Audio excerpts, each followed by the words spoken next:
Alors Babacar, le Sénégal qui se tourne vers les fonds souverains arabes pour mën a financer li nga xam ne moom mooy son plan 2050, les portes de la Banque mondiale, du FMI nous sont provisoirement fermées. Pour le FMI, il n'y aura pas de décaissement avant février 2025. En cause avant juin 2025. Avant juin 2025, en cause la situation des finances publiques. Non. Ah, du loolu. Non. Là, en cause les déclarations du Premier ministre Ousmane Sonko. Les déclarations ou la situation? Non.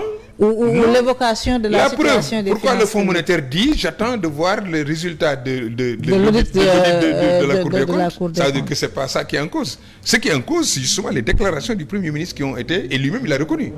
La dernière fois dans sa déclaration, il a dit que il fallait que ñu wax dëgg moo tax ñu wax loolu, même si ça nous a coûté ce que ça a coûté aujourd'hui.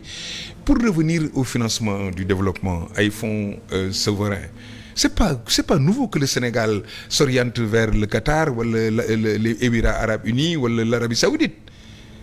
Abdoulaye Wade a été le premier à diversifier la coopération économique avec ces États-là. Et c'est Karim Wade en personne qui a été à l'époque nommé ministre de la coopération financière, détaché du ministre de l'économie et des finances.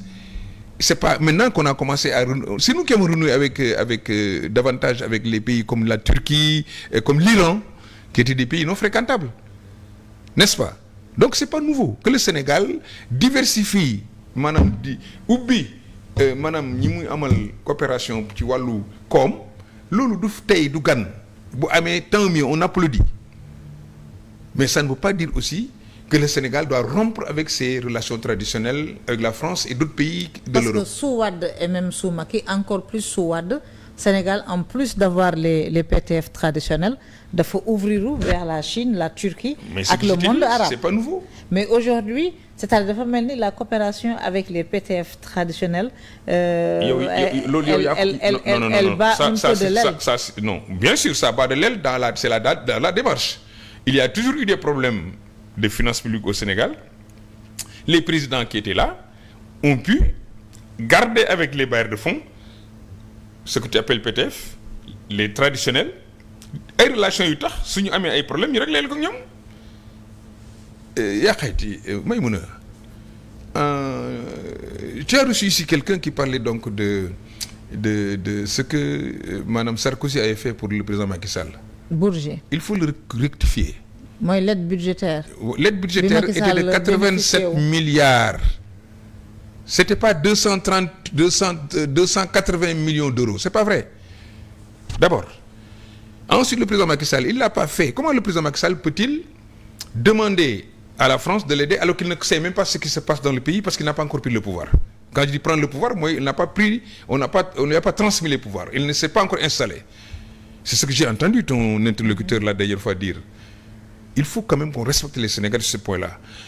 Pourquoi je te rappelle cette question-là? C'est parce que les relations entre le Sénégal et la France, c'est de très bonnes relations. Il arrive des moments où le Sénégal peut avoir des problèmes budgétaires. Le Sénégal reçoit de l'aide budgétaire de certains de ses partenaires. Et souvent, pourquoi certains posaient des problèmes en termes d'une coopération avec certains pays? Parce qu'ils estiment que c'est pas transparent. Tu me diras que c'est la mondialisation. Tu me diras que c'est la mondialisation qui fait ça. Que par exemple les organismes de Bretton Woods peut-être auraient aimé que pays yi nga xam ñoom la ñuy coopérer ñu respecter normes yi nga xam ne ñoom peut-être moom leen di imposer. Peut-être que yeneen pays yi nga xam ne peut-être ñoom normes yooyu mën naa am dañ ciy xaw a duñ ci exigeant dara que ñooñu peut-être derrière il y a autre chose que il y a pas de transparence. Mais que le Sénégal, nous avec le Qatar, le Sénégal n'a jamais rompu avec le Qatar. La preuve. Pourquoi Karim Wade est parti au Qatar? C'était de bonnes relations entre le Sénégal. Hein? Entre le Sénégal sous Wade et le Qatar. Pas du tout. Entre Macky Sall et le Qatar. Pourquoi le Qatar, Macky Sall a pu discuter avec le Qatar pour que Karim Wade dem Qatar? Pourquoi pas mu dem Iran ou mu dem France? C'est des bonnes relations qui ont fait ça. Le Sénégal a toujours entretenu de bonnes relations avec la Qatar, avec le Émirats arabes unis. Commencé woon na Koweït moom presque fay na. bu Koweït dellu si waatoon j'aurais compris qu'il y a de l'innovation mais Koweït yoratuñ lu ñuy innover loolu mooy problème bi donc Qatar aussi qu'on le veuille ou pas c'est un pays riche, un pays qui produit du gaz s'il n'est pas le leader mondial, mais un pays aussi qui a une approche diplomatique boo xam ne c'est pas du lu ñu gënal. Il y a beaucoup de pays ici en Afrique qui ont eu des problèmes loxo Qatar génnu ci dañ koy wax. Il y a des pays ici donc loolu aussi dafay poser problème maintenant que ñun ñu noué ak Qatar mu amal ñu njëriñ au plan financier tant mieux. Tu sais président bi bu fekkee ne voyage yi muy def dina apporter le Sénégal dara man damay applaudir.